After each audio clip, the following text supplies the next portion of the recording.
ખૂબ તમારો ભાવ તમારો પ્રેમ હોય અને ગુરુ પ્રત્યે તો લાગણી કોને ન હોય અને ગુરુની શિષ્યો ઉપર લાગણી હોય એ તો પરંપરા છે આપણી. અને અમારે ખેંચાઈ પણ દર્શન દેવા માટે આવવું પડે એનો અર્થ જ એ થાય છે કે આપણો બધાનો અંતરનો ભાવનો પ્રેમ હોય છે.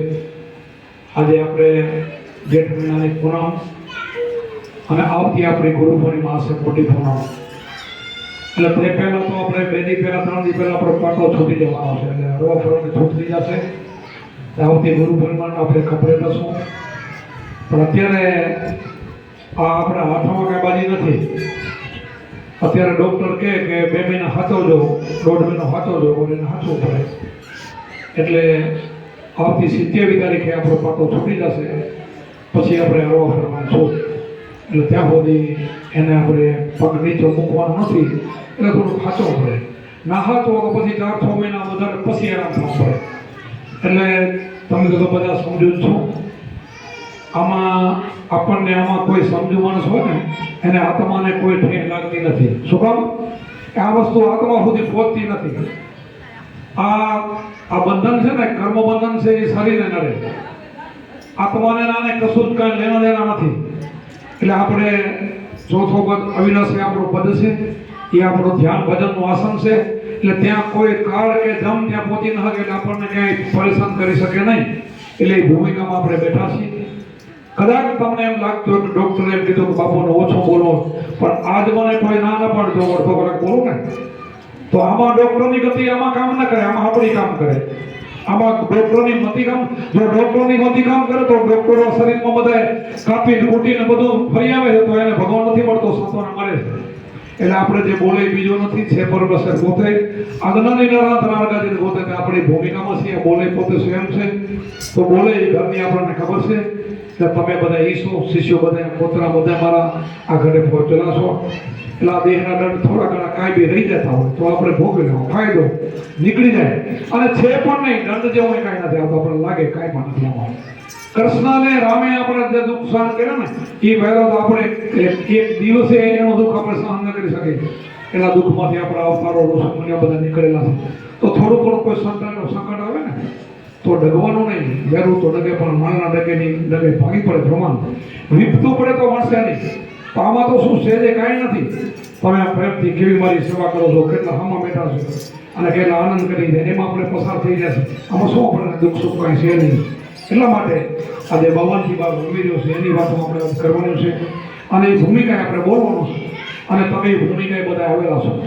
આ ભૂમિકાએ જે પહોંચ્યા હોય ને એને બધાને ખબર હોય તો હું કોણ છું. હું દેહ નથી, હું આત્મા છું, શુદ્ધ આત્મા છું, પવિત્ર આત્મા છું. દેહ નથી. દેહ તો ભાડુતી બંગલો છે. આ મકાન છે ને આપણું ભાડુતી છે, બંગલો. ભાડુતી બંગલામાં આપણે રહ્યા છીએ. તો ભાડુતી બંગલે તો કેટલા દી હોય, કેટલા દિવસ આપણે બધાને ખબર છે. બધા એનો સમય આવેલા એને ખાલી કરવો પડે. તો હજી આપણો સમય પાક્યો નથી, ત્યાં સુધી આપણે આનંદ કરવાનો છે. અને આવું દુઃખ હોય આ તો ટેમ્પરરી છે. આ તો 20 દી 25 દી, મહિનો 1.5 મહિનો ફ્રેક્ચર થાય એટલે 1.5 મહિનો, વધારે ફ્રેક્ચર થાય તો 3 મહિના, અહીંથી વધારે મોટું થાય તો 6 મહિના. એ 6 મહિના ભાગી જાય.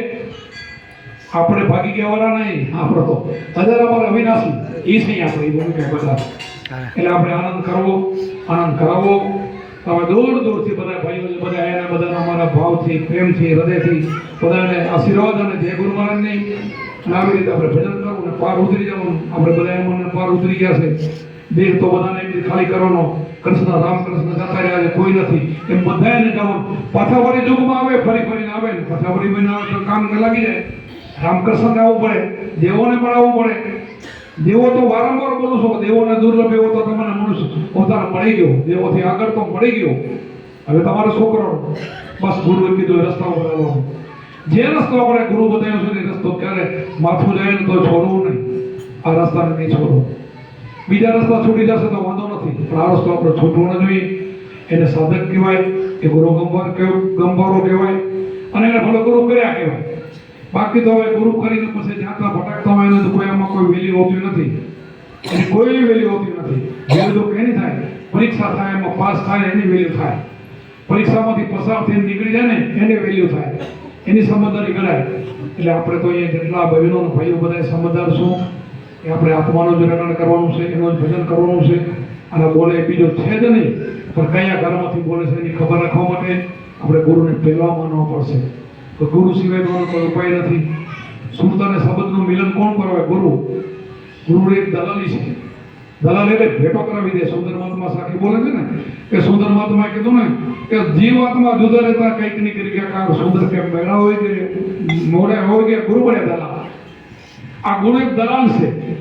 કેટલાય જન્મ આ જીવ અને આત્મા ભેગા રહ્યા, પણ કોઈ દલાલી એ કરી નહીં કે ભેટો કરાવી દીધો તો આપણને ગુરુમાં નથી, આપણને ભેટો કરાવી દીધો છે.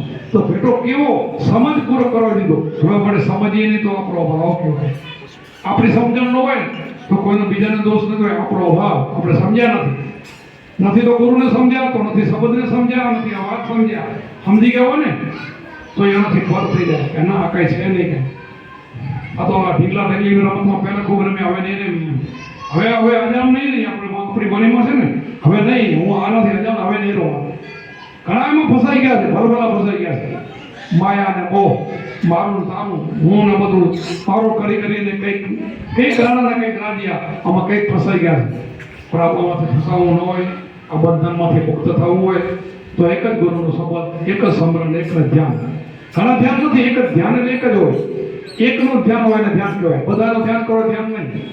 બધાને તમને માની લો ને એ નહીં. એમ આપણે કહીએ બધાના ઘટમાં નહીં, બધાના ઘટમાં નહીં, બધામાં છે હતો, પણ ગદર ઈ ઘટની કોઈ બલિયારી નહીં. જે ઘટને પ્રગટ કર્યું છે ને એ ઘટની બલિયારી. આમાં તમે બધા છો ને, તમારા બધાની બલિયારી કહેવાય. તમે આમાં પ્રગટ કર્યો છે. આત્માને પ્રગટ કરવો પડે. જ્યાં સુધી પ્રગટ ના કરો ત્યાં સુધી જીવ કહેવામાં આવે, તેઓ જે શિવ ગણાય નહીં, તેઓ જે સુખ દુઃખ નડે અને આ પહોંચે ના કરે એને સુખ દુઃખ કાંઈ નડે નહીં, કાંઈ અસર એ ના કરે. માત્ર લેસ માત્ર એને અસર ના કરે. કારણ કે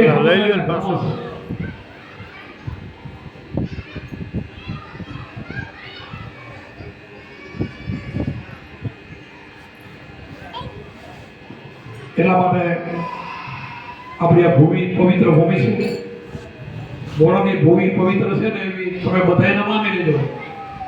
આપણે કહે ને સબ ભૂમિ ગોપાલ કી, બધાને ગોપાલ કી હતી, પણ બધી આવી પવિત્ર ભૂમિ ન હોય. પવિત્ર ભૂમિ કોને કહેવાય? કે અખંડ સંતો જ્યાં ફરતા હોય ઈ ચરણની રજતના માથે લો ને તો તમારો બેડો પાર થઈ જાય. તમે જુઓ અત્યારે આ હજારો ઉપર જે ભાઈઓ આવીને બેઠા હશો ને બધા પવિત્ર સંતો છે. આપણા સંતોએ કીધું ભ્રમ સાથે સો બ્રાહ્મણા. બ્રહ્મ જ્ઞાનની સાધના કરે, બ્રહ્મ જ્ઞાનની ખબર પડી જાય તું આત્મા છો, બ્રહ્મ છો, એને બ્રાહ્મણ કહેવામાં આવે. બ્રહ્મ સાથે સો બ્રાહ્મણા. તો તમે બધા કેટલા બધા બ્રહ્મદેવો બેઠા છો. દુનિયા ભલે મારી વાતને ના માને, તમારે માનવાની. બ્રહ્મ સાથે સો બ્રાહ્મણ, બધા માનવાનું નહીં. બધાને બ્રાહ્મણ માની નહીં લેવાના. જાતિથી કોઈ મહાન છે જ નહીં. જાતિથી કોઈ ક્ષત્રિય મહાન નહીં અને બ્રાહ્મણ મહાન નહીં, કોઈ નહીં. શેનાથી? પોતાના કર્મથી. કર્મ કયો? ઉત્તમ કર્મ કયો? કે પોતાના સ્વરૂપને ઓળખે ઉત્તમ કર્મ છે. એનાથી મોટો બીજો કર્મ નથી. પોતાના સ્વરૂપને એટલે પોતાના આત્માને ઓળખે ને એની લક્ષરસી છૂટે ને એનાથી મોટું જગતમાં કાંઈ નથી. તો તમે તે જગ્યાએ બેઠા છો બધા, તો આપણે કેટલા મહાન છે. આપણું દર્શન પર્સન છે ને એની બહુ કિંમત છે. 4 મિલે 64 કિલે 20 રે કળજોડ, આ બે હાથ મળે ને ત્યારે સામે 4 આંખ મળે ને એ દર્શન છે તો બધા રોવાના આપણે ઊભા થઈ જાય કે ના આ ભ્રમે ભ્રમ મળ્યો કહેવાય. સામે ભ્રમને ભ્રમ મળ્યો. કોણ? કે ભગવાનને ભગવાન મળ્યો. આ ભૂમિકા આપણને સંતો કરાવી દેશે. બીજે નહીં મળે આ વસ્તુ. બીજા ક્યાં મંદિરમાં દર્શન કરવા જાવ ને એનાથી આ વસ્તુ નહીં મળે. શાસ્ત્રોમાં કદાચ લખેલું છે તો કોઈ ગુરુ નહીં હોય તો નહીં સમજાય આ વસ્તુ. આ તો ગુરુ જ સમજાવે કે એવા જ જાગતા નર સેવ તો મળે. નિરંજન દેવ માછા મારની ગૌરવ કે જાગતા નર સેવ. પથ્થર પૂજે હરી મિલે તો મેં પૂજ વીર જાય. આ જાગતા નર એટલે જે જાગી ગયા છે ને એની સેવા કરો, એની પૂજા કરો, એને નમસ્કાર કરો. બધે માથા નમવે કોઈ કામ નહીં થાય. આપણે કહે નમે ગમ્યો એટલે કોને નમે ગમ્યો?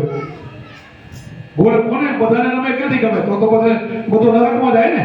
બધાને નમે જો ગમે તો બધું નરકમાં જાય. નરક અને સ્વર્ગ બે જુદા છે ને. સ્વર્ગ ક્યાં છે, નરક ક્યાં છે? આ બધું આ સદગુરુના ચરણમાં પડ્યું છે. અહીંયા છે બધું. આ બધા 68 તીર્થ છે ને આ ગુરુના ચરણમાં પડ્યા છે. અહીંયા બધી મુક્તિ અહીંયા છે. હું અહીંયા મુક્તિ નથી. હું હાંસે નથી ને પાણીએ નથી ને મોતીએ નથી. અહીંયા મોતી છે. આ બધા જ્ઞાન ગંગાવાના આવે ને અહીંયા ડબકી એનું બધું કામ થાય છે. તો તમે તો બધા સમજો છો. મારે કાંઈ બહુ કહેવાનું નથી. વારંવાર મારે કહેવાય નહીં. તમે બધા સમજદાર છો. રાતે વળી સત્સંગનો મોકો મળશે થોડોક આપીશ. બધા ભાઈઓ લાભ લેશે. અને હવે આપણે લાઇટનો અભાવ હોય, આપણે હાથમાં બાજી નથી, પરાથમાં છે, એટલા માટે હવે પ્રસાદનો ટાઈમ થયો, બધા પ્રસાદ લ્યો અને પ્રેમથી બધાના તમારો ખૂબ ખૂબ બધાનો ભજન વધે એવા અમારા આશીર્વાદ લેવાના. ભજન વધશે તો બધું વધશે, ભજન ઘટ્યું તો બધું ગયું. એટલે ભજન આપણું વધવું જોઈએ, આત્મબળ વધવું જોઈએ, તો જ આપણું કામ થશે. કુંભારામ મહારાજ કી, શંભુરામ મહારાજ કી, વિઠોબા જય, કૃષ્ણ કનૈયાલાલ કી જય, રામચંદ્ર ભગવાન કી જય, આદિત્ય આનંદ કી જય, રામ હો કી જય.